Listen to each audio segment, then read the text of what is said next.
قرآن مجید کا 15واں سپارہ۔ اللہ تبارک و تعالیٰ نے آغاز اپنے محبوب کی معراج سے فرمایا۔ سبحان الذی اسریٰ بعبدہ لیلا من المسجد الحرام الی المسجد الاقصی۔ فرمایا پاک ہے وہ ذات جس نے اپنے بندہ خاص کو سیر کرائی مسجد حرام سے لے کر مسجد اقصی تک۔ اور مسجد اقصی کون سی؟ الذی بارکنا حولہ، جس کے ارد گرد ہم نے برکتیں رکھی ہیں، لنوریہ من آیاتنا، تاکہ ہم انہیں اپنی نشانیاں دکھائیں۔ معراج حضور کی سیر کا نام ہے۔ اللہ نے کہا محبوب آؤ اپنی سلطنت کی سیر کر لو۔ معراج حضور کی سیر و سیاحت کا نام ہے، بس سیر کرنے گئے تھے محبوب، اور رات کے تھوڑے سے حصے میں۔ اور مسجد اقصی وہ مسجد جس کے ارد گرد ہم نے برکتیں رکھی۔ مسجد کے اندر برکتیں ہوتی ہیں کہ ارد گرد ہوتی ہیں؟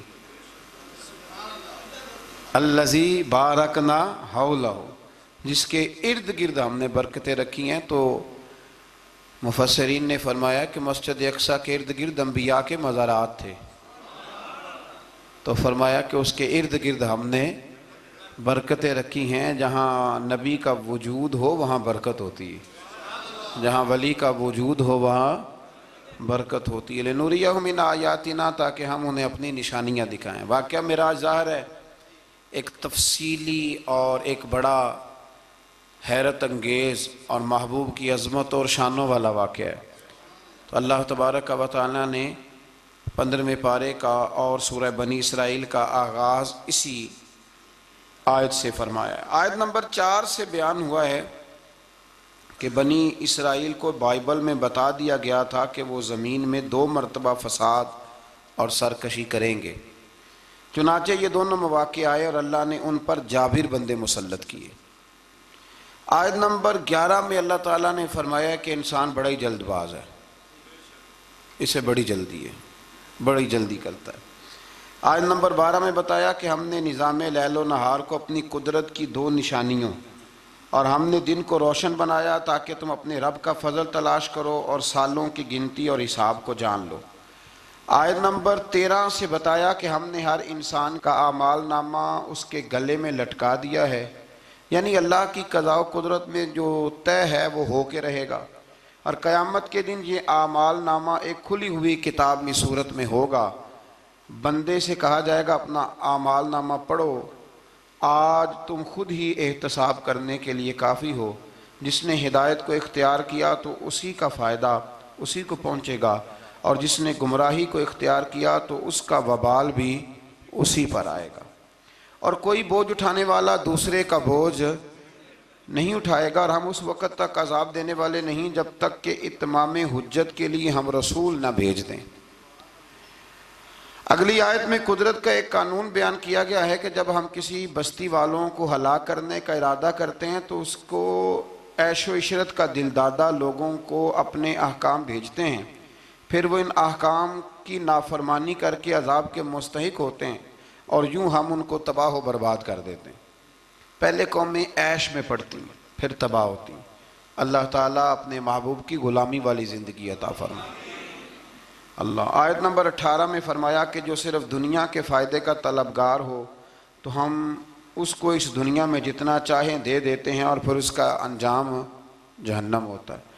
اللہ فرماتا ہے تو دنیا مانگے گا تو میں دے دوں گا، یہ نہیں کہ ملے گی نہیں، لیکن دنیا ملے گی، پھر جنت اللہ سے مانگیں ربنا آتنا فی الدنیا حسنہ وفی الآخرۃ حسنہ، یا اللہ دنیا بھی اچھی کر کے دے اور آخرت بھی ہمیں اچھی کر کے عطا فرما۔ آیت نمبر 21 میں ایک دوسرے پر دنیا میں فضیلت کا ذکر کرتے ہوئے فرمایا کہ آخرت کے بڑے بڑے درجے ہیں اور ان کی فضیلت بھی بہت بڑی ہے۔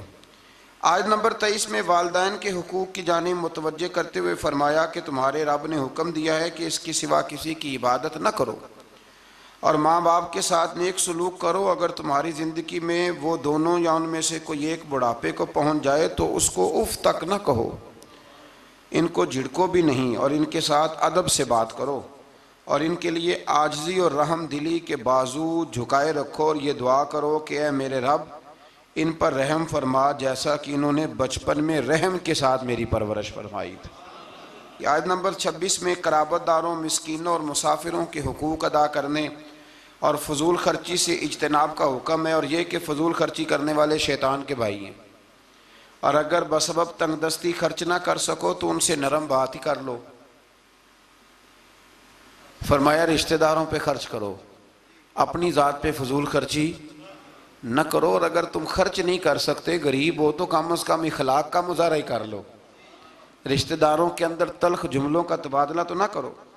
آیت نمبر 29 نے تسلسل کے ساتھ احکام کا بیان ہے، تسلسل کے ساتھ۔ نمبر 1 فرمایا خرچ کرنے میں بخل، ہرس اور فضول خرچی کے درمیان میانہ روی کو اختیار کرنا، یعنی نیک کاموں میں کھلے دل سے خرچ کرنا اور مباح کاموں میں اعتدال کے ساتھ خرچ کرنا، اور ناجائز کاموں میں بالکل خرچ نہ کرنا۔ نمبر 2 ارشاد فرمایا کہ افلاس کے خوف سے اولاد کو قتل کرنے کی تمہیں ممانعت ہے، اور یہ کہ سب کا رزق دینے والا اللہ ہے۔ نمبر 3 میں فرمایا کہ زنا بہت بری چیز ہے، اس سے بچو۔ نمبر 4 میں قتل ناحق کی ممانعت ہے، اور قصاص لینے میں حد اعتدال میں رہنے کا حکم ہے۔ نمبر 5 میں یتیم کا مال کھانے کی ممانعت ہے، اور اس کے بالغ ہونے تک اس کے مال کی حفاظت کا حکم ہے۔ نمبر 6 وعدوں کے پورے کرنے کا حکم دیا گیا، یہ آیت نمبر 29 میں سارے احکام ہیں۔ اور نمبر 7 ناپ تول میں خیانت کی ممانعت کی گئی۔ نمبر 8 جس چیز کا علم نہ ہو اس کے در پہ ہونے کی ممانعت کی، جس کا پتہ نہیں اس مسئلے میں پڑھنے سے اللہ نے یہ تو بڑا مشکل کام بتا دیا ہے۔ یہاں تو جس کو بالکل بھی نہیں نہ پتا وہ بھی 1 2 3 فتوے تو دن میں دے ہی دیتا ہے، اللہ ماشاءاللہ۔ فرمایا جس کا پتہ نہیں اس کام کے پیچھے بے شک کان آنکھ دل ان سب سے روز قیامت سوال ہوگا۔ 9 نمبر میں فرمایا تکبر اور اطراء کے چلنے والے ٹھیک نہیں کرتے، ان کی مذمت ہے۔ نمبر 10 شرک کی مذمت بیان کی گئی، اور 11 نمبر پہ یہ بھی بیان ہوا کہ کسی کی روزی کی کشادگی یا تنگی کا مدار اس کی فضیلت یا بے قدری نہیں کہ بندہ اچھا نہیں تھا اس لیے اللہ نے پیسے نہیں دیے، فرمایا یہ اس کی بے قدری اس وجہ سے نہیں، یہ اللہ تعالیٰ کی حکمت اور مشیت کا معاملہ ہے۔ اللہ زیادہ بہتر جانتا ہے کہ کسی کو اس نے کیا دینا ہے۔ ان تفصیلات کے بعد فرمایا اے رسول یہ وہ حکمت والی باتیں ہیں جن کی ہم نے آپ کی طرف وحی فرمائی ہے۔ اقوال زری لکھے ہوتے ہیں نا، آپ اس طرح کریں سورہ بنی اسرائیل کی آیت نمبر 29 لکھ کے لگائیں۔ میں اکثر نا جب کوئی بندہ کہتا ہے نا اقوال زری، تو میں کہتا ہوں پہلے بتاؤ قرآن سارا تم نے لکھ کے لگا لیا، یاد کر لیا، حدیثیں ساری لکھ لی؟ اب تو انگریزوں کے قولوں کو اقوال زری بنا کے لوگ بیان کرتے ہیں، تو میں کہتا ہوں پہلے قرآن حدیث اپنے اللہ کے بندوں کی باتیں تو پوری کر لو، تم تو دور نکل گئے ہو۔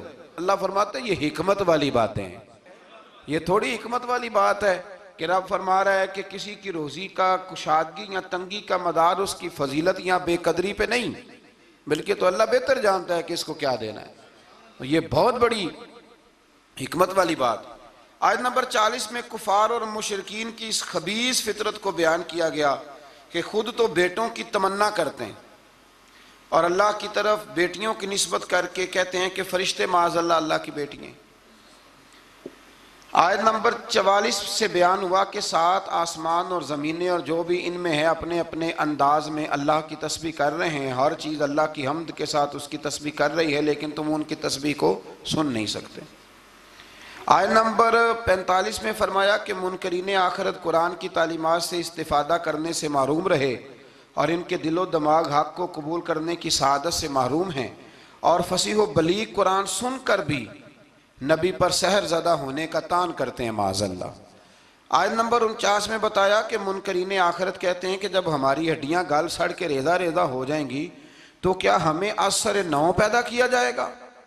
اللہ تعالیٰ نے فرمایا تم پتھر بن جاؤ یا لوہا یا کوئی اور مخلوق جو تمہارے خیال میں بہت سخت ہو، وہی رب ذوالجلال دوبارہ پیدا کرے گا جس نے تمہیں پہلے پیدا فرمایا تھا۔ آیت نمبر 52 میں عمدہ بات کرنے کا حکم دیا گیا، اور آیت نمبر 56 میں بتایا کہ باطل معبود اپنے پوجنے والوں کی تکلیف کو دور کرنے یا بدلنے کی قدرت نہیں رکھتے۔ آیت نمبر 61 سے ایک بار پھر فرشتوں کے آدم کو سجدہ کرنے اور شیطان کے انکار کرنے کا ذکر ہے، اور اس بات کا بھی کہ شیطان جو کچھ بھی کر لے اللہ کے خاص بندوں پر اس کا داؤ چلتا نہیں ہے۔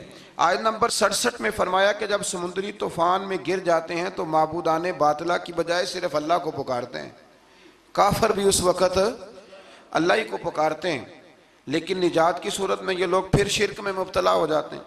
آیت نمبر 68 میں مشرکوں کو متنبہ کیا گیا کہ اگر ان پر کوئی آفت آ گئی یا انہیں خشک سرزمین میں کہیں دنسا دیا گیا یا کسی اور مصیبت میں مبتلا کیا گیا تو اللہ کے سوا کوئی نجات دینے والا نہیں ہے. آیت نمبر 70 میں بنی آدم کی عزت اور کرامت کا ذکر ہے کہ اللہ نے بنی آدم کو اپنی مخلوقات میں بہت سوں پر فضیلت عطا فرمائی ہے. آیت نمبر 71 میں انسانوں کو اپنے پیشواؤں کے ساتھ بلائے جانے، دائیں بائیں اعمال نامے لینے والوں کو کامیابی کا بیان ہے، اور جو دنیا میں حق سے اندھا ہے وہ آخرت میں بھی اندھا ہے. قیامت میں اس کا کوئی پیشوا ہوگا اسی کے ساتھ ہی بلایا جائے گا نا. تو جو ساری زندگی کہتا رہے میں مانتا ہی نہیں کسی کو، کوئی امام نہیں، کوئی تقلید نہیں، کوئی شے نہیں، تو وہ کدھر جائے گا؟ ہاں اسی کے ساتھ جائے گا. اللہ تبارک و تعالیٰ سمجھنے کی توفیق عطا فرمائے. پھر اللہ تبارک و تعالیٰ نے آیت نمبر 73 سے کفار کے آپ صلی اللہ علیہ وسلم کو رائے حق سے ہٹانے کے باطل ارادوں کا ذکر فرمایا. اللہ تعالیٰ نے حق کے راستے میں آپ کی ثابت قدمی کو اپنا فضل قرار دیا ہے. آپ کو جزیرہ عرب سے نکالنے کی کفار کی سازش کا ذکر کرتے ہوئے فرمایا کہ وہ ایسا کرنے میں کامیاب ہو بھی جائیں تو برے انجام سے بچ سکتے نہیں. اشارتاً 5 نمازوں کا حکم فرمایا، فجر کی فضیلت کا بیان کیا، نماز تہجد کی ترغیب، اور رسول اللہ صلی اللہ علیہ وسلم کے لیے مقام محمود جو مقام شفاعت کبریٰ ہے، جہاں کھڑے ہو کے رسول پاک امت کی سفارش فرمائیں، عطا کیے جانے کا بیان ہے. آیت نمبر 81 سے حق کی آمد اور باطل کے نیست و نابود ہونے کا بیان ہے، اور یہ کہ قرآن میں اہل ایمان کے لیے شفا بھی ہے اور رحمت بھی ہے. آیت نمبر 83 میں انسان کی اس فطرت کا ذکر ہے کہ نعمتوں پر ناشکری اور مصیبت پر نا امیدی کا اظہار کرتا ہے، یہ اس کی فطرت ہے. آیت نمبر 85 میں اس امر کا بیان ہے کہ یہود نے رسول اللہ صلی اللہ علیہ وسلم سے روح کے بارے میں سوال کیا تو اللہ تعالیٰ نے فرمایا کہ اے رسول صلی اللہ علیہ وسلم کہہ دیجئے کہ روح میرے رب کے امر سے ہے اور تم کو محض تھوڑا سا علم عطا کیا گیا. اس سے یہ بتانا مقصود ہے کہ جن چیزوں کی حقیقت جاننے پر ہدایت اور نجات موقوف نہیں نا، ان کے در پہ ہونے کی تمہیں ضرورت بھی نہیں ہے. آیت نمبر 88 میں ایک بار پھر قرآن کے مثل لانے کا چیلنج اور کافروں کے عجز کا بیان. آیت نمبر 90 سے مشرکین مکہ کے بعد فاسد مطالبات کا ذکر کرتے ہوئے فرمایا کہ انہوں نے کہا ہم اس وقت تک آپ پر ایمان نہیں لائیں گے حتیٰ کہ آپ ہمارے لیے زمین سے پانی کا کوئی چشمہ جاری کر دیں، یا آپ کھجوروں اور انگوروں کے باغات کے مالک بن جائیں جن کے نیچے نہریں بہہ رہی ہیں، یا آپ ہمیں جس عذاب سے ڈراتے ہیں وہ لے آئیں، یا آسمان کو ٹکڑے ٹکڑے کر کے ہم پہ گرا دیں، یا اللہ اور فرشتوں کو ہمارے سامنے بے حجاب کر دیں، یا آپ کے لیے سونے کا گھر ہو، یا ہم آسمان پر چڑھ جائیں اور پھر آسمان سے ہم پر کتاب نازل کریں جس کو ہم پڑھیں. ان سب مطالبات کے جواب میں اللہ نے فرمایا اے رسول صلی اللہ علیہ وسلم کہہ دو میرا رب ہر عیب سے پاک ہے، میں کوئی شعبدے باز نہیں ہوں، بلکہ میں تو اللہ کا وہ بندہ ہوں جسے اللہ نے اپنا رسول بنا کے بھیجا ہے. یہ کچھ لوگ نا شعبدوں کی باتیں کرتے ہیں، آج بھی کرتے ہیں، فلانے پیر صاحب ہیں جی، یہ جو کچھ لوگ بڑے بڑے نادان ہیں نا، یہ ساری آپ پڑھ لیں آیت نمبر 90، تو وہی سارے سوالات ہیں جو آج کا بد مذہب ولیوں کے بارے میں کرتا ہے. کہتا ہے اگر ایسے ہیں تو پھر یہ کر دیں، پھر وہ کر دیں. او خدا کے بندو، ولی شعبدے دکھانے نہیں آتے، بندوں کو رب سے ملاتے ہیں. ان کا کام پیغام حق دینا ہے، ان کا یہ کام نہیں ہے. آیت نمبر 94 سے کفار مکہ کے اس اعتراض کا ذکر ہے کہ اللہ نے بشر کو رسول بنا کے کیوں بھیجا؟ استغفر اللہ، یعنی کوئی فرشتہ کیوں نہیں بھیجا؟ اللہ تعالیٰ نے فرمایا رسول صلی اللہ علیہ وسلم کہہ دو اگر زمین میں فرشتے بستے اور اطمینان سے چلتے پھرتے تو ہم ان پر آسمان سے فرشتہ ہی رسول بنا کے نازل کرتے. اگر فرشتوں کی طرف رسول بنانا ہوتا تو پھر کس کو بناتے؟ فرشتوں کو. یعنی نبی اور رسول جس مخلوق کی طرف مبعوث ہوئے اسی کے جن سے ہوتے ہیں. ان آیات میں یہ بھی بتایا کہ منکرین آخرت کو ان کے منہوں کے بل اندھا، گونگا اور بہرا بنا کر اٹھایا جائے گا اور ان کا ٹھکانہ جہنم ہے. آیت نمبر 100 میں فرمایا کہ آپ کہیے اگر بالفرض تم میرے رب کی رحمت کے خزانوں کے مالک ہوتے تو تم خرچ کے ڈر سے ان کو روکے رکھتے، اور دراصل انسان ہے ہی بخیل، یہ کنجوس ہے، یہ اللہ کی دی ہوئی توفیق سے بھی اس کے رستے میں خرچ کرنے کو تیار نہیں ہوتا۔ آیت نمبر 101 سے موسیٰ علیہ السلام کو 9 معجزات عطا کیے جانے، فرعون کا آپ کو ساحر کہنے، فرعون کے غرق ہونے اور بنی اسرائیل کے زمین میں آباد ہونے کا ذکر ہے۔ آیت نمبر 105 میں قرآن مجید کو بتدریج تھوڑا تھوڑا نازل کر کے نازل کرنے کی حکمت یہ بتائی گئی کہ رسول ان پر ٹھہر ٹھہر کے پڑھیں گے، ان کے لیے قرآن کو سمجھنے میں آسانی ہوگی۔ مشرکین مکہ اعتراض کرتے تھے کہ کبھی آپ اللہ کہتے ہیں کبھی رحمان کہتے ہیں، ہم تو رحمان کو نہیں جانتے، تو اللہ نے فرمایا رسول کہہ دیجئے کہ معبود برحق کو تم اللہ کہہ کے پکارو یا رحمان کہہ کے پکارو، تم اسے جس نام سے بھی پکارو گے سب اسی کے نام ہے، اور اسے پکارنے میں میانہ روی سے کام لو۔ آخری آیت میں فرمایا کہ اللہ کی نہ کوئی اولاد ہے، نہ کوئی اس کی سلطنت میں اس کا شریک ہے، نہ اسے کسی مددگار کی ضرورت ہے، اور آپ اس کی کبریائی کو بیان کرتے رہیے۔ آگے شروع ہو جاتی ہے سورہ کہف۔ اصحاب کہف کا نام تو سنا ہے نا ماشاءاللہ آپ حضرات۔ پہلے اس کی فضیلت میں ایک حدیث نہ بیان کروں؟ نبی کریم صلی اللہ علیہ وسلم نے فرمایا، یہ مسلم شریف کی حدیث ہے، دجال آئے گا قیامت کے قریب اور بڑے لوگوں کو گمراہ کرے گا، تو حضور نے فرمایا جو سورہ کہف کی 10 آیات زبانی یاد کر لے نہ وہ دجال کے فتنے سے بچ جائے گا۔ اللہ توفیق عطا فرمائے۔ اس سورہ مبارکہ کی آیت نمبر 9 سے اصحاب کہف کا ذکر شروع ہوتا ہے۔ اصحاب کہف، جب حضرت عیسیٰ علیہ السلام کو اللہ کریم نے چوتھے آسمان پہ بلا لیا نا، تو دقیانوس نام کا ایک بادشاہ ہوا بنی اسرائیل کے اندر، بڑا ظالم تھا، اس نے گمراہی پھیلا دی، اور جو لوگ معاذ اللہ کفر اور شرک نہیں کرتے تھے انہیں قتل کروا دیتا تھا۔ تو 7-8 نوجوان اپنا ایمان بچا کے بھاگے۔ او ہو اللہ اکبر، ساری دنیا مال بچا کے بھاگتی، وہ 7-8 نوجوان اپنا ایمان بچا کے بھاگے کہ یہ ہمیں کہیں کفر کی طرف نہ لوٹا دے، تو جا کے ایک غار کے اندر چلے گئے، تو ایک کتا بھی ان کے ساتھ ہو گیا۔ انہیں کتے کو بڑے روڑے مارے کہ یہ اگر بھونکے گا آواز نکالے گا تو ہم پکڑے جائیں گے، ہم نے تو چھپنا ہے، پر اس کو نہ ولیوں سے پیار ہو گیا تھا۔ اس نے کہا بھگاؤ جتنا مرضی مجھے، فطرت میری ہے کہ میں بھونکتا ہوں، پر جب اللہ کے ولی ہوں تو پھر میں ادب کرتا ہوں۔ یہ قرآنی واقعہ ہے۔ اچھا، یہ عین وہ واقعہ ہے قرآن مجید کا کہ جو بہت ساری چیزوں پر ویسے ہی نص ہے اور بہت ساری زبانیں ویسے ہی گنگ ہو جاتی۔ تو وہ 6-7 لوگ تھے، وہ چلے گئے غار کے اندر، جا کے انہوں نے پناہ لے لی۔ بادشاہ کو پتہ چل گیا کہ غار کے اندر ہے۔ اچھا، اللہ کی قدرت، جیسے داخل ہوئے انہیں نیند آ گئی، یہ سو گئے۔ اور قرآن مجید کہتا ہے، قرآن مجید کے یہ لفظ ہیں کہ کتا غار کے منہ پر بازو پھیلا کے بیٹھ گیا، گویا اپنے مالکوں کی خدمت کر رہا ہے۔ اب میاں صاحب کی ایک بات کر لیں درمیان میں۔ میاں صاحب فرماتے ہیں جنہ تنا وچ عشق نہ رچیا کتے ہونا تھی چنگے، اور چلو مالک دے کر راکھی کر دے صابر بھوکے ننگے۔ یہ دیکھو نا کہ اتنا تو ان کے اندر بھی کمال ہے، اپنے نا دونوں بازو پھیلا کے، کتا بھی غار پہ بیٹھ گیا، ان کو نیند آ گئی۔ بادشاہ نے پتہ کرایا کہاں بھاگ کے گئے، تو کہا وہ غار کے اندر ہیں۔ بادشاہ کہنے لگا کہ ان کی سزا یہ ہے کہ ایک دیوار چن دو غار کے منہ میں، غار کوئی بند کر دو۔ جس بندے کی ڈیوٹی لگائی نا غار چننے کی، بندہ بڑا نیک تھا، اس کو دیوار بنانے کا ذمہ دیا، اس نے نا دیوار بھی بنائی اور ایک تختی پہ نا سب کے نام لکھے، اور وہ تختی ایک صندوق میں رکھ کے وہاں بند کر دی، اور اسی طرح کی ایک تختی اس کے نیچے لکھا کہ ایک تختی ان کے ناموں کی نا میں مال خزانہ میں بھی بند کر رہا ہوں۔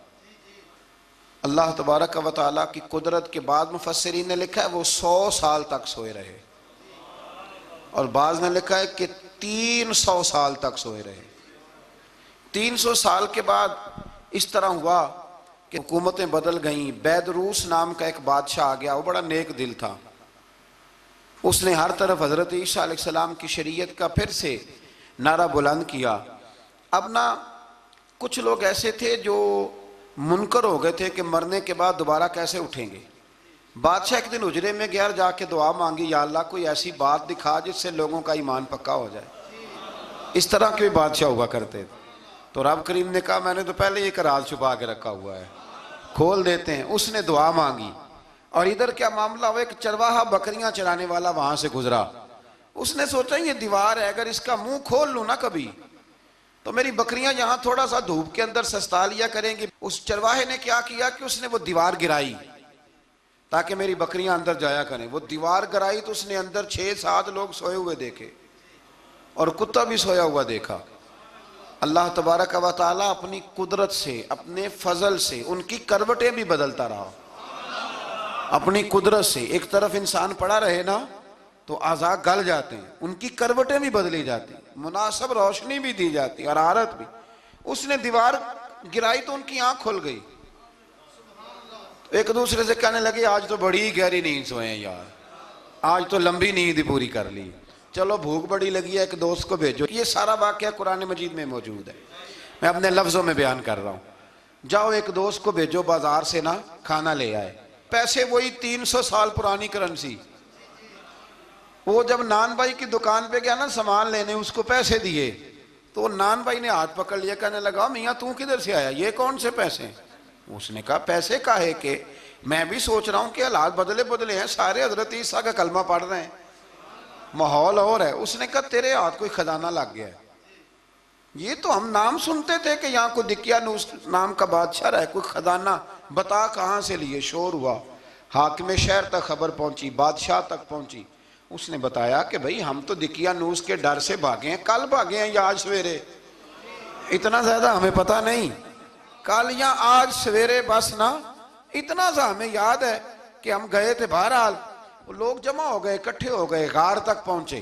اب جو غار کے اندر تھے وہ پتہ کہتے ہیں لگتا ہے ہمارا دوست پکڑا گیا ہے، پکڑا گیا ہے۔ تو اب بندے جمع ہو گئے، وہ اندر ڈر رہے تھے، تسبیح کر رہے تھے، اللہ کو یاد کر رہے تھے۔ ادھر یہ پہنچ گیا، جب ان لوگوں نے یہ جیتا جاگتا رب کے فضل کا نمونہ دیکھا، اور بادشاہ نے کہا کہ یہ کیا ہے؟ صندوق کھولا تو اس کے اندر وہ تختی لکھی تھی کہ یہ ان کے نام ہے، یہ دقیانوس سے ڈر کے بھاگے ہوئے ہیں، یہاں یہ سو رہے ہیں، اور اسی کی ایک تختی میں نے فلان جگہ بھی دفن کیا، وہ تختی بھی وہاں سے نکل آئی۔ اب سب لوگوں کی آنکھوں میں آنسو آئے اور سب کہنے لگے لا الہ الا اللہ، لا الہ الا اللہ، لا الہ الا اللہ۔ سب کہنے لگے ان اللہ علی کل شیء قدیر۔ جب ان کی بات پوری ہو گئی، لوگوں کے ایمان پختہ ہو گئے، تو اصحاب کہف کہنے لگے کہ ہمیں اب اجازت ہے، ہم پھر دوبارہ غار میں جاتے ہیں۔ وہ غار میں گئے تو رب نے پھر انہیں موت عطا فرمائی، نیند عطا فرمائی، تحفہ دیا۔ بادشاہ نے پھر اس کے آگے دیوار بنائی اور وہاں بادشاہ نے ایک مسجد تعمیر کرا دی، لوگ زیارت کرنے جاتے۔ یہ اصحاب کہف کا ذکر ہے۔ اب یہاں ہمارے مفسرین نے لکھا ہے کہ وہ جو کتا تھا نا وہ بھی ساتھ ہی تھا۔ اللہ قیامت والے دن اسے انسانی، یا تو انسانی شکل ملے گی، یا جیسے رب کا فضل ہوگا رب کریم اسے بھی جنت عطا فرمائے گا۔ اس نے تبلیغ کی، دین کی، اس نے کیا کیا؟ تبلیغ کی، نمازیں پڑھی، روزے رکھے، حج کیا، 10 ہوتے صحیح اس کیتا کی۔ اسی آکھیے نا خدا کے فضل سے ہم پر ہے سایہ غوث اعظم کا، ہمیں دونوں جہاں میں ہے سہارا غوث اعظم کا۔ لوگ پریشان ہو جاتے ہیں، کہتے ہیں کس طرح کی بات کرتے ہو؟ تو میں نے کہا اصل میں تیرا عقیدہ کچا ہے، وہاں تو کتا چلا جائے ولی کے پاس تو رب اسے جنت دے دیتا ہے، تو جیگتا جاتا مومن جائے تو اللہ کیوں فضل نہیں فرماتا؟ اس سے آگے نا پھر آیت نمبر 32 ہے، اس میں اللہ تبارک و تعالیٰ نے 2 لوگوں کا واقعہ بیان کیا ہے۔ فرمایا ایک شخص کے انگوروں کے باغات تھے اور چاروں طرف سے انہیں کھجوروں کے درختوں نے گھیر رکھا تھا، اور درمیان میں کھیتی بھی تھی، اور بیچ میں دریا بھی بہہ رہا تھا، اور ان باغات نے بہت عمدہ فصل دی۔ ایک دن یہ شخص اپنے ساتھی سے کہنے لگا میرا مال اور افرادی قوت تم سے زیادہ ہے، مجھے یقین ہے کہ یہ باغ کبھی برباد نہیں ہوگا۔ اول تو مجھے قیامت کا یقین ہی نہیں معاذ اللہ، لیکن اگر قیامت آئی تو مجھے وہاں سے بھی بہتر مال ملے گا۔ اس کے دوسرے ساتھی نے کہا تو اپنی اصل کو بھول گیا ہے، اور تو نے اپنے خالق کی ناشکری کی جو کہ وحدہ لا شریک ہے۔ اگر تم نے باغ میں داخل ہوتے وقت ماشاءاللہ لا قوت الا باللہ کہہ دیا ہوتا تو یہ تمہارے حق میں بہتر ہوتا۔ اگرچہ مال اور اولاد میں تم سے کم ہوں، لیکن میرا ایمان یہ ہے کہ اللہ تعالیٰ مجھے اس سے بہتر نعمت عطا کرے گا، اور آسمان سے کوئی آفت آئی اور تمہارا باغ تباہ و برباد ہو جائے گا، یا اگر اس کا پانی زمین میں دھس گیا تو پھر تم اسے تلاش نہ کر پاؤ گے، بالآخر اس شخص کا باغ برباد ہو گیا۔ وہ جو کہتا تھا نا مجھے یقین نہیں قیامت نہیں آئے گی، اس کا باغ ہی، اور وہ کف افسوس ملتے ہوئے کہنے لگا کاش میں نے شرک نہ کیا ہوتا، لیکن پھر اس کا کوئی نہ مددگار تھا اور نہ حمایتی۔ آیت نمبر 45 میں اللہ تعالیٰ نے دنیا کی زندگی کی ناپائیداری کو ایک مثال سے بیان فرمایا کہ آسمان سے بارش نازل ہوئی، گھنا سبزہ نکلا، پھر وہ سوکھ کر چورا چورا ہو گیا، جسے ہوا اڑا کے لے گئی، مال اور بیٹے تو محض جیتی دنیا کا سنگار ہے۔ جب تک تم زندہ ہو تب تک مال بھی ہیں اور بیٹے بھی ہیں، والباقیات الصالحات، ہاں اگر کچھ ہے باقی رہے گی تو تمہارے اچھے اعمال باقی رہیں گے، اور اگر اولاد نیک ہوئی تو وہ بھی باقیات الصالحات میں شامل ہو جائے گی۔ آیت نمبر 47 سے فرمایا کہ قیامت کے دن تمام روئے زمین پر ایک کھلے میدان کی صورت میں ہوگا، سب لوگ صف باندھے رب کے حضور اکیلے حاضر ہوں گے اور اپنے اعمال ناموں کو دیکھ کر خوف زدہ ہوں گے، کہیں گے ہائے افسوس اس اعمال نامے کو کیا ہوا، اس نے نہ کوئی صغیرہ گناہ چھوڑا نہ کبیرہ، مگر سب کو شمار کیا۔ آیت نمبر 50 میں حضرت آدم علیہ السلام کو فرشتوں کے سجدہ، ابلیس کی نافرمانی اور شیطان اور اس کی ذریت کے انسان کے دشمن ہونے کا بیان ہے۔ آگے پھر ذکر شروع ہو جاتا ہے حضرت موسیٰ علیہ السلام اور حضرت خضر علیہ السلام کا۔ یہ لفظ خضر بھی ہے اور خضر بھی ہے، یہ دو تین طریقوں سے پڑھا جاتا ہے۔ حضرت خضر کے بارے میں مختلف روایات ہیں کہ یہ ولی ہیں کہ نبی ہیں، لیکن مضبوط رائے اکثر بزرگوں کی یہی ہے کہ یہ بھی اللہ کے نبی ہیں، اور بعض نے لکھا ہے یہ ہمیشہ سے زندہ ہیں۔ یہ دو اللہ کے نبی حضرت الیاس علیہ السلام اور حضرت خضر علیہ السلام، یہ دونوں ہر سال حج میں بھی جاتے ہیں، ہر سال حج میں بھی جاتے ہیں، کیونکہ ایک روایت ملتی ہے کہ محبوب کریم علیہ السلام حج پہ گئے تو فرمایا میں الیاس اور خضر کو پہاڑوں سے اترتے ہوئے دیکھ رہا ہوں۔ تو جن کو اللہ نے کھلی آنکھیں دی ہوتی ہیں پھر انہیں زیارت بھی ہوتی ہے، انہیں یہ نظر بھی آتے ہیں۔ حضرت خضر علیہ السلام کو اللہ نے علم لدنی عطا فرمایا۔ یہ علم لدنی اللہ جس کو اپنے پاس سے عطا کر دے اس کو علم لدنی کہتے ہیں۔ حضرت موسیٰ علیہ السلام ایک دن تقریر کرتے ہوئے کسی نے پوچھا کہ آپ سب سے بڑے عالم ہیں، فرمایا الحمدللہ۔ تو اللہ کریم نے فرمایا نہیں ہے موسیٰ کلیم آپ سے بڑے بڑے بھی ہیں، بڑے بڑے لوگ ہیں۔ ہمارے ہاں مسئلہ ہے پا نہ پڑی اور لوگ مناظرہ کرنے آتے ہیں، کئی دفعہ لوگ نا مسئلہ بتاتے ہیں تو میں کہتا ہوں جناب آپ نے بتا دیا کہ اب آپ نے حکم کرنا ہے، اب آپ نے حکم کرنا ہے۔ کبھی کبھی کچھ لوگ ایسی باتیں کرتے ہیں وہ جی آپ ایک بندے کا نام لیتے ہیں ذکر کرتے ہیں، تو میں نے کہا چلو ہم نے بھی کہیں کچھ پڑھا ہی ہوگا نا تبھی تو ذکر کرتے ہیں، لیکن جو آتے ہیں نا لوگ وہ مشورہ تمہارے دور میں ہے ہی نہیں، جس نے جو لائن پڑھ لیا ہے وہ اس پہ پکا ہو گیا، سارا نہیں نہ پڑھا، سارا پڑھے پھر بات سمجھ میں آتی ہے۔ حضرت موسیٰ کلیم اللہ کے نبی ہیں اور کیا بات ہے ان کی، اور یہ بھی اللہ کا فضل ہوا حضرت موسیٰ نے یہ بات کی تبھی تو ہمیں اتنی شاندار حکمتوں کے پھول ملے، یہ بھی حضرت موسیٰ کا ہی کمال ہے۔ تو حضرت موسیٰ نے کہا کہ اے اللہ وہ جو مجھ سے بڑا ہے عالم ہے وہ کہاں ملے گا جس سے میں حکمت کی بات سیکھوں، تو فرمایا جہاں مجمع البحرین ہے نا دو دریا ملتے ہیں وہاں وہ ملے گا۔ حضرت موسیٰ کلیم سے اللہ نے فرمایا کہ جاؤ جہاں دو دریا ملیں گے نا وہاں تمہیں وہ شخص ملے گا۔ تو یا اللہ میں کس طرح، فرمایا زادرہ ساتھ لے جاؤ کھانے پینے کا سامان۔ حضرت موسیٰ کلیم لے گئے، مچھلی بھی لے گئے، فرمایا یہ مچھلی جہاں تمہارے برتن سے نکل کے دریا میں داخل ہو وہاں دریا میں شگاف پڑ جائے گا، وہاں وہ تمہیں شخص ملے گا۔ حضرت موسیٰ نے اپنے خادم حضرت یوشع بن نون علیہ السلام کو بھی ساتھ لیا، یہ بعد میں حضرت موسیٰ علیہ السلام کے جانشین ہوئے۔ یہ دونوں سفر پہ نکل گئے، ایک جگہ پہ پہنچے جہاں پہاڑ تھا ساتھ دریا بھی تھا، اس کے نیچے آرام کرنے لگے۔ حضرت موسیٰ کلیم سو گئے تو یوشع بن نون علیہ السلام موجود تھے، مچھلی جھٹ سے نکلی دریا میں داخل ہو گئی، وہاں راستہ بھی بن گیا۔ اب اٹھے حضرت موسیٰ کلیم جب اٹھے تو فرمایا چلو چلیں، تھوڑا آگے جا کے فرمایا بھوک لگ رہی ہے کھانا تو نکالو۔ انہیں یاد آیا، کہنے لگے حضور مچھلی تو دریا میں چلی گئی تھی۔ فرمایا تو نے بتایا نہیں، وہی تو ہماری منزل تھی جہاں مچھلی دریا میں گئی۔ پھر وہاں سے واپس آئے قدموں کے نشانوں پہ، وہاں پہنچے جہاں مچھلی گئی تھی، تو وہاں ایک شخص لیٹا ہوا تھا، چادر لے کے آپ نے سلام لی تو انہوں نے کہا وعلیکم السلام یا موسیٰ کلیم اللہ. تو آپ نے فرمایا آپ کون ہیں؟ فرمایا میں وہی ہوں جس کو آپ تلاش کر رہے ہیں. تو فرمایا آپ نے مجھے کیسے پہچانا؟ فرمایا جس رب نے تمہیں بھیجا ہے نا اس نے ہی مجھے بتایا ہے کہ موسیٰ آ رہے ہیں، موسیٰ آ رہے ہیں. اب حضرت خضر نے جو کچھ فرمایا وہ بڑا شاندار ہے. فرمایا موسیٰ کچھ باتیں ایسی ہیں جن کا آپ کو علم ہے اور مجھے نہیں، اور کچھ ایسی ہیں جن کا مجھے علم ہے اور آپ. اللہ اکبر. یہ کبھی ہماری سمجھ میں بات آ جائے، یہ کبھی سمجھ میں آ جائے. کچھ باتیں ایسی ہیں جس کا مجھے علم ہے، اور یہ بڑے بڑے سیانے بندے نہیں مانتے. بڑے بڑے میں عالم ہوں جی، تو آپ عالم ہیں میاں ایک شعبے کے، لیکن بہت سارے دنیا میں شعبے ہیں نا. دین کے عالم کا درجہ سب سے بڑا ہے، لیکن قانونی مشاورت کرنی ہے تو آپ وکیل سے کریں گے. گاڑی کے بارے میں پوچھنا ہے تو کسی مکینک سے پوچھیں، لیکن آپ بن کے نہ بیٹھ جائیں. فرمایا جس کا آپ کو علم ہے مجھے نہیں، اور جس کا مجھے علم ہے ان میں سے آپ کو نہیں. تو کہا میں پھر آپ کے ساتھ رہنا چاہتا ہوں اور میں وہ سیکھنا چاہتا ہوں جو آپ بتا رہے ہیں. تو حضرت خضر فرمانے لگے صبر کر لیں گے میرے ساتھ؟ یہ سب سے مشکل کام ہے، یہ سب سے، یعنی ہر بات کی تو یہاں لوگوں کو وضاحت چاہیے. کھانسے بھی تو آپ کو بتانا پڑے گا کھانسے کیوں، ہنسے بھی تو آپ کو بتانا پڑے گا ہنسے کیوں. بے بزرگ ہیں، بزرگوں کی باتوں میں حکمتیں ہوتی ہیں، لیکن ہم حکمت کی طرف جانے کو تیار نہیں ہوتے. ہمیں تو فوری طور پہ جواب چاہیے، حل چاہیے. حضرت موسیٰ علیہ السلام جناب خضر کے ساتھ چلے. فرمایا صبر کروں گا، میں چلتا ہوں آپ کے ساتھ.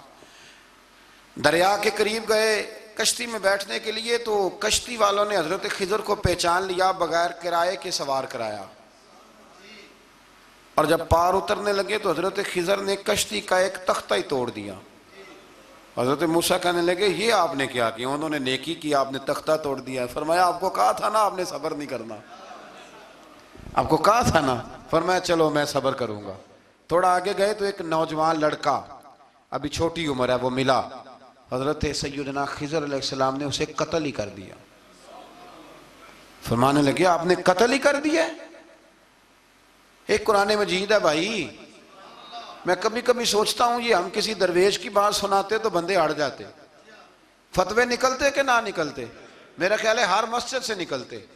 اور فتوے ایک ایک جتنے مسجد میں نمازی ہوتے سب کے ہاتھوں میں فتوے ہوتے. قتل کر دیا، قتل ہی ہو گیا بندہ. تو حضرت سیدنا موسیٰ علیہ السلام فرمانے لگے آپ نے قتل ہی کر دیا. فرمایا میں نے کہا تھا نا آپ نے صبر نہیں کرنا. آپ فرمانے لگے چلو اگر اب میں بولا نا تو بے شک آپ مجھے علیحدہ کر دیجئے گا. حضرت موسیٰ کلیم اب بولا تو علیحدہ کر دیا. ایک بستی میں داخل ہوئے، بستی کے لوگوں سے پانی مانگا تو انہوں نے پانی بھی نہ دیا، آرام کرنے کو جگہ بھی نہ دی. پر وہاں ایک دیوار گر رہی تھی، حضرت خضر علیہ السلام نے سیدھی کرنی شروع کر دی. ساری دیوار بنائی. تو حضرت موسیٰ کہنے لگے کن لوگوں کی خدمت کر رہے ہو جنہوں نے پانی بھی نہیں دیا، انہوں نے پانی تک نہیں پوچھا. فرمانے لگے بس بھئی آپ نے وعدہ کیا تھا کہ اب بولیں گے تو بے شک علیحدہ کر دینا. آپ بولیں اب آپ کا اور میرا ساتھ زیادہ نہیں چل سکتا. آپ بولیں. جو بول پڑے نا، غلامی کرے تو رستے لمبے چلتے ہیں، اور جو بولے نا جس کو وضاحتیں چاہیے ہو وہ غلام نہیں ہوتا، اس کے ساتھ پھر باتیں لمبی. ہاں تو آنکھ بند کر کے چل. ہاں آزم جاتے لائیے ہی نہ تجھے لائیے تھے، پھر آنکھ بند کر کے پیچھے چل کے بات ختم ہو گئی. حضرت خضر علیہ السلام نے جب کہا نا کہ اب آپ کا وعدہ ختم ہو گیا، فرمایا اب میں آپ کو جانے سے پہلے حکمت بتاتا ہوں. یہ وہ علم ہے جو اللہ نے مجھے اپنے پاس سے عطا فرمایا ہے، یہ وہ ہے جو علم لدنی ہے. کہا جناب کیا مطلب؟ فرمایا وہ جو میں نے تختہ توڑا تھا نا تو یہ مسکین بچے ہیں جن کی کشتی تھی، تو دریا کے اس پار بادشاہ کھڑا تھا، وہ جو صحیح صحیح کشتیاں ہوتی تھی قبضے کر لیتا تھا، اور جو تھوڑی سی ٹوٹی پھوٹی ہوتی تھی نا وہ چھوڑ دیا کرتا تھا. تو میں نے تھوڑی سی کشتی ان کی اس لیے توڑ دی ہے تاکہ دیکھے گا تو چھوڑ دے گا، اس لیے میں نے بھلا کیا ہے. اور فرمایا وہ جو بچہ میں نے قتل کیا نا وہ شروع سے ہی کفر کا دل دادا تھا، اس کے ماں باپ نیک تھے. اگر بڑا ہوتا جوان ہوتا تو ہو سکتا ہے ماں باپ کو بھی کفر میں مبتلا کر دیتا. اب اس کے بدلے اللہ انہیں صالح بیٹا عطا فرمائے گا. تو یہ بھی میں نے اللہ کے دیے ہوئے علم سے کیا. اور فرمایا یہ جو دیوار میں نے نبی ہو کے یا ولی ہو کے مزدوری کر کے دیوار بنائی ہے نا، اللہ اکبر. فرمایا یہ دیوار عام لوگوں کی نہیں، یہ یتیم بچوں کا خزانہ ہے دیوار کے نیچے، یہ گر جاتی تو خزانہ ظاہر ہو جاتا، اور بچائی اس لیے ہے کہ وَكَانَ أَبُوهُمَا صَالِحًا، ان بچوں کا باپ نیک آدمی تھا، ان کا باپ، قاضی ثناء اللہ صاحب پانی پتی فرماتے ہیں ڈائریکٹ باپ نہیں تھا، 7ویں نسل میں جا کے باپ بنتا تھا۔ سن لیں یہ بھی بات، ایک بندہ نیک ہو تو اس کی 7 نسلوں تک رب خزانوں کی بھی حفاظت فرماتا ہے۔ اب آپ اندازہ فرمائیں کہ بات کتنی دور تک جاتی ہے۔ بزرگوں کی باتوں میں نا حکمتیں ہوتی ہیں، دانائیاں ہوتی ہیں۔ یہ طریقت کے جو لوگ ہوتے ہیں انہیں سبق یہ دیا جاتا ہے کہ آمنا وصدقنا، ماننا ہے اور تصدیق کرنی۔ ہمارا معاملہ یہ ہے کہ یہاں وضاحت دینی پڑتی، وہ جی وہاں کیا ہوا تھا، وہ جو گاڑی آپ کے پاس ہے تو وہ کہاں سے آئی، تو وہ جو کل آپ نیا جوڑا پہن کے آئے تھے تو وہ کدھر سے آیا۔ تو جو لوگ وضاحتیں مانگتے ہیں وہ اپنے نہیں ہوتے، ان کا غلامی کا رشتہ نہیں ہوتا۔ حبیب اور ہوتا ہے، شریک اور ہوتا ہے۔ شریک وضاحتیں مانگتے ہیں، حبیب محبت کرتے ہیں۔ ہمارا آج سب سے بڑا المیہ یہ ہے، سب سے بڑا، کہ ہم کسی حکمت کے تحت کوئی بندہ اگر کوئی کام کر رہا ہے تو مجبوری ہے کہ ہمیں وہ حکمت بتائی جائے، ایسا نہ کریں۔ یہ طریقہ حضرت غوث اعظم رضی اللہ تعالیٰ عنہ، حضور غوث پاک رضی اللہ تعالیٰ عنہ کو ایک شخص ملنے آ گیا، ملا علی قاری نے لکھا ہے، آپ کے ایک مرید نے کہا چل میرے پیر سے ملنے، کہنے لگا میں نہیں جاتا ملنے کسی پیر شیر سے، کہا نہیں آؤ تو صحیح۔ وہ آیا نہ تو اس نے دیکھا کہ 50 گھوڑے عربی نسل کے کھڑے ہیں غوث پاک کے دروازے، موٹے تازے چوڑے عربی نسل کے گھوڑے۔ اس کے ذہن میں خیال آیا، کہنے لگا یار سواری کے لیے اگر رکھے ہیں تو ایک بھی کافی تھا، 50 کی کیا ضرورت تھی؟ اللہ اکبر۔ اب واقعی 50 کھڑے تھے، مرید کے پاس جواب ہی کوئی نہیں تھا، کہنے لگا یار پتہ مجھے بھی کوئی نہیں، لیکن حضرت صاحب نے رکھے ہیں تو حکمت ضرور کوئی ہوگی، حکمت ضرور کوئی، اس کی کوئی حکمت ہوگی۔ اللہ اکبر۔ وہ چلے گئے واپس، وہ روز تنقید کرتا، کیسا تیرا پیر ہے 50 گھوڑے رکھے ہوئے، کیسے تیرا پیر ہے 50 گھوڑے رکھے ہوئے۔ کچھ دن گزرے تو ملا علی قاری کہتے ہیں وہ اعتراض کرنے والے کے پیٹ میں کوئی تکلیف ہوئی، بغداد کے سب سے بڑے طبیب کے پاس گیا، اس نے کہا تیرا تو جگر تباہ ہو گیا ہے، عربی نسل کا ایک گھوڑا چاہیے، اس کو ذبح کریں گے، اس کا جگر نکالیں گے، اس کی دوائی بنا کے تجھے کھلائیں گے، اور 50 گھوڑے ہوں گے تو بچے گا۔ اب پریشان ہو گیا، کہنے لگا گھوڑے ہیں تو صحیح، پر جو میں حال کر رہا ہوں گا گھوڑے تو نہیں ملیں گے، میرا تو جوتوں والا کام ہے، وہ شاید مل جائیں۔ لیکن جب انسان مرنے لگتا ہے تو پھر اس کو ڈوبتے کو تنکے کا سہارا۔ اپنے دوست کے پاس گیا، کہنے لگا چل تیرے پیر کے پاس چلیں۔ اس نے کہا تجھے نہیں لے کے جانا، تو تنقید کرتا ہے، کہتا ہے ایک دفعہ چاہیے کیا، کہا گھوڑے، کہنے لگا تیرے لیے رکھے ہیں کوئی، جا دوڑ جا، میرے حضرت صاحب کی ضرورت کیا ہے۔ لیکن جب غوث اعظم کی خانقاہ میں داخل ہوئے نا تو حضور غوث اعظم اٹھ کے ملے۔ اللہ والے دلوں میں باتیں نہیں رکھتے، ماتھا چوما اور فرمانے لگے میاں تو ایک دن نا میری گلی سے گزر رہا تھا تو میری تیرے اوپر نظر پڑی، تو مجھے نظر آیا تو بیمار ہوگا، اور تیرا علاج عربی نسل کے 50 گھوڑوں کی وجہ سے ہوگا، تو میں نے تیرے لیے لا کے کھڑے کیے ہوئے ہیں، تیرے لیے ہی کھڑے کیے ہیں۔ اب تو نا گھر بھی لے جانے کی ضرورت نہیں، چارہ بھی میرے مرید ہی ڈال دیا کریں گے۔ تو اس طرح کرنا، روز آنا ایک گھوڑا لے جانا، پھر اگلے دن آنا تو دوسرا۔ وہ خدا کے بندے تیرے لیے رکھے تھے تو تنقید کر رہا ہے۔ اللہ کے بندے پردہ پوش ہوتے ہیں، ہاں شرط یہ ہے کہ وہ بندہ صالح ہو، دیندار ہو، وہ والا پیر نہ ہو جو نماز بھی نہ پڑھے اور گھوڑے 15 رکھے ہوئے ہوں اس نے، وہ والا معاملہ نہ ہو۔ تو میرے عزیز یہ یاد رکھیں کہ اللہ تبارک و تعالیٰ کا بندہ جب آپ کا روحانی علاج کرتا ہے نا، روحانی علاج سے مطلب جادو ٹونے کا علاج نہیں، روحانی علاج وہ ہوتا ہے کہ میرے گناہوں کا علاج ہو جائے، حسد بغض کینہ عداوت یہ نکل جائے، تو وہ کچھ ایسے نسخے بتاتا ہے جو سمجھ میں مرید کی نہیں آتے، لیکن وہ ضروری ہوتے ہیں۔ انہی نسخوں کو استعمال کرنے سے انسان کا فائدہ ہوتا ہے۔ جی کرنے والے لوگ ہمیشہ کامیاب رہتے ہیں، وہ ماں باپ کے آگے کریں، استاد کے آگے کریں، شیخ کے آگے کریں، اور جن کو وضاحتوں کی ضرورت ہوتی ہے، ہاں ایک شرعی بات ضرور ہے، وہ ضرور سن لیں۔ اگر آپ کو کہیں کچھ شرعی قباحت نظر آئے جو قرآن و سنت سے ٹکراتی ہو تو وہ آپ پر فرض ہے آپ اپنے مرشد سے پوچھیں۔ کتنی بڑی بات کر رہا ہوں، یعنی جو چیز قرآن و سنت سے ٹکرا رہی ہو اس کی وضاحت طلب کرنا ضروری ہوتا ہے، اور جو دین سے نہ ٹکرائے اس پر آپ وضاحتیں پوچھتے ہیں تو پھر اس کا مطلب ہے کہ آپ علاج کرانے میں سنجیدہ نہیں ہیں۔ اللہ تعالیٰ قرآن مجید کو سمجھنے کی توفیق